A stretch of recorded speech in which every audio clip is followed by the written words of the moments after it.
Noong unang panahon, sa masukal na kabundukan, may dalawang angkan na kinatatakutan ng lahat, ang mga gabunan at ang mga mangbabarang. 100 taon na ang kanilang digmaan at bawat salinlahi may bagong biktima. Taong 1912, natagpuan ang bangkay ni Don Severino Gabunan sa ilalim ng balete. Wala na ang kanyang mga mata. Bago mamatay na isumpa niya ang buong angkan ng mangbabarang. Noong 1947, gumanti ang mga gabunan. Si Isko Mangbabarang ay natagpo ang baliktad ang leeg at nakalawit ang dila. Ang gabi ay naging saksi sa lagim ng mga aswang. Taong 1978, si Elena Gabunan ay hinila ng isang maitim na kamay sa loob ng balon. Kinabukasan, puno na ang kanyang katawan ng mga gumagapang na itim na ipis.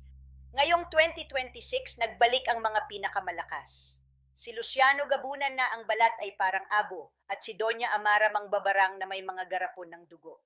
Sa gitna ng kagubatan, nagharap ang dalawang sumpain. Hindi matatapos ito, sigaw ni Luciano, hanggang sa huling apo, tugon ni Amara, at biglang nagdilim ang lahat. Kapag may narinig kang mahinang katok sa bubong, huwag kang sisilip dahil maaring ikaw na ang susunod na biktima.